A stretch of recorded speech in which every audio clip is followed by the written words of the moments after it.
সারাদিন এই হাঁস যদি আমি 2 লাখ টাকা খরচ করি আমার বিক্রি হয় 4 লাখ টাকা। 4 লাখ। আসসালামু আলাইকুম। খুবই অবাক করার একটা বিষয়, দেখুন কি পরিমাণ হাঁস আমার পিছনে চারিপাশে। এটা হচ্ছে বাঁশদা ইউনিয়ন ভবানীপুর গ্রাম, এবং এই ভবানীপুর গ্রামে আমরা আজকে এসেছি এক হাঁস খামারি ভাইয়ের ওখানে, এবং দেখানোর চেষ্টা করছি যে এখানে কি পরিমাণ হাঁস উনি পালন করছেন। এবং খুবই মজার বিষয়, এই হাঁসগুলো কিন্তু এরকম ছাড়াই থাকে। উনি এই হাঁসগুলো নিয়ে বিভিন্ন জায়গায় চড়ায় আবার সন্ধ্যা হলে এই হাঁসগুলো নিয়ে এখানে চলে আসে, এখানে উনি রাখে, আবার এখান থেকে পরের দিন সকালবেলা আবার এই হাঁস আবার বিভিন্ন জায়গায় চড়ানোর জন্য নিয়ে যায়। তো সেই দৃশ্যটা, অবাক করার দৃশ্যটা আমি আপনাদেরকে দেখানোর চেষ্টা করছি। সাথে সাথে আমরা এনার সাথে একটু কথা বলবো, ভাইয়ের সাথে। ভাই আসসালামু আলাইকুম। ওয়ালাইকুম আসসালাম। আপনার কথা বহু জায়গা থেকে শুনছি, সাতক্ষীরা থেকে আপনার কথা শুনতে শুনতে আসছি। আপনি খুব আন্তরিক একজন মানুষ এবং এই হাঁস পালন করছেন।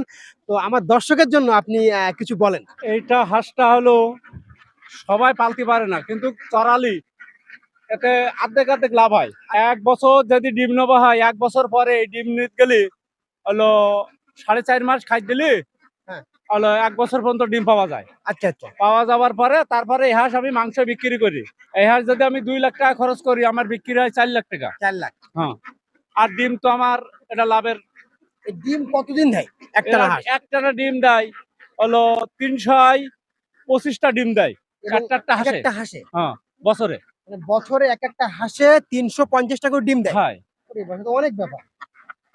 মানে 6 মাস ডিম পাড়ে। হ্যাঁ, 6-7 মাস ডিম পাড়ে। তো দেখেন যে এই ভাই আসলে এই ধরনের হাঁস। আচ্ছা, আমরা আরেক জায়গায় দেখেছি যে বাঁশি বাজায় হাঁস, আপনি কি বাঁশি টাশি বাজান? না না, আমি কিছু বাজাই না, আমি ডাকলেই চলে যায় এরা। ডাকলেই চলে যায়? আমি যে এলাকা ঢুকবে না সে এলাকা। মানে আপনাকে কি চেনে এই হাঁস? আপনাকে চেনে? হ্যাঁ। মানে হাঁস একটা অবলদ জন্তু, কিন্তু তার মাহাজনকে, মালিককে কিন্তু সে চেনে। এবং আপনারা দেখেন যে এখন কিন্তু উনি কি খায় এই হাঁস আসলে মূলত? শামাক খায়। একটা ধান খাইছে। হ্যাঁ। এই সারাদিন ধান খাইছে, আচ্ছা, এই শামাক খাইছে আর এখন ধান ধান খাওয়াচ্ছেন, হ্যাঁ। এর বাইরে আর কিছু খাওয়ান না? আর বাইরে কিছু খাওয়ায় না। তার মানে হাঁস সুস্থ থাকে তো? এমনি কোনো হ্যাঁ। চিকিৎসা কিছু লাগে কিনা? হলো আমি প্রতি চালান হলো হলো বাচ্চা জিরো বাচ্চা নেবার পরে আমি 25 দিনে একবার ভ্যাকসিন মারি। আচ্ছা আচ্ছা ডাক পেলে ভ্যাকসিন। আচ্ছা তারপরে 40 দিনে একবার ভ্যাকসিন মারি। আচ্ছা। ওই ডাক পেলে ভ্যাকসিন। 75 দিন পর একটা ভ্যাকসিন মারি ওই ডাক পেলে। আর এবার এখান থেকে 4 মাস পর আমি হাঁসের ভ্যাকসিন মারবো। আচ্ছা, তো কোনো চিকিৎসক কি আসে আপনার কাছে? না, আমার কাছে আসে ফিড কোম্পানি আসে, এই ছাড়া কোনো কোম্পানি আসে না। এছাড়া কোনো কোম্পানি আসে না? মানে কারোরও আনি না। কারো আনেন না? না, আমি আচ্ছা নিজেই সব। নিজেই সব। মানে আপনি কি এই বিষয়ে আগে পড়াশোনা করেছিলেন? না, পড়াশোনা করিনি। আমি কুষ্টিয়ায় আমার কোম্পানি আছে। সেই কোম্পানির কাছ থেকে আমি প্রথম বাচ্চা আনি। আমার ঘের ছিল, ঘেরে থাকার পরে আমার ঘের নাই এখন। ঘেরেতে আমার এই ভাই জমিতে চলে আইছি। এখানে খামার খাল আছে। এখানে কতটা হাঁস আছে প্রায়? 850 পিস আছে। আরো কি বাড়াবেন ভবিষ্যতে? ইনশাল্লাহ এই হাঁস আমি বিক্রি করার পরে আমি এই খামারে হাঁস তুলবো হলো 1200 পিস। 1200 পিস তুলবেন? তাহলে তো খামারও বড় করতে হবে। না না, এই খামারে 1200 ধরবে। এই খামারে 1200 হাঁস ধরবে?